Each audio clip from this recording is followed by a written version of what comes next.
സാന്റോസിന് വേണ്ടിയുള്ള കഴിഞ്ഞ മത്സരങ്ങളിൽ നെയ്മറിന്റെ ഒളിമ്പിക് ഗോളും ഫ്രീ കിക്ക് ഗോളും നമ്മൾ കണ്ടതല്ലേ. എന്തൊരു മനോഹരമായ ഗോളുകളായിരുന്നു അത്. എന്തൊരു മനോഹരമായ ഫുട്ബോൾ മത്സരമായിരുന്നു അയാൾ സാന്റോസിന് വേണ്ടി കാഴ്ചവെച്ചത്.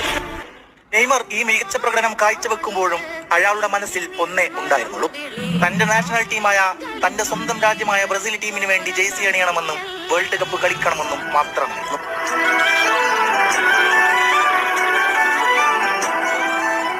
എന്നാൽ ഈ വരുന്ന വേൾഡ് കപ്പ് ക്വാളിഫൈ മത്സരങ്ങളിൽ ബ്രസീലിന്റെ മത്സരമായ കൊളംബിയക്കെതിരെയും സാക്ഷാൽ ലയണൽ മെസ്സിയുടെ അർജന്റീനക്കെതിരെയും നെയ്മർ കളിക്കുമെന്നത് ഏവരും വിശ്വസിച്ചതായിരുന്നു, പ്രതീക്ഷിച്ചതായിരുന്നു. എന്നാൽ അവിടെയാണ് എന്നും അയാൾക്ക് വില്ലനായി വരുന്ന അതേ പരിക്ക് വീണ്ടും അയാളെ വേട്ടയാടി വരുന്നത്. എന്തൊരു വിധിയാണ് ഇങ്ങയുടേത്. വില്ലനായി വീണ്ടും പരിക്ക് അയാളെ വേട്ടയാടുന്നു. അതിനാൽ തന്നെ നെയ്മർ സ്ക്വാഡിൽ നിന്ന് പുറത്താകുന്നു.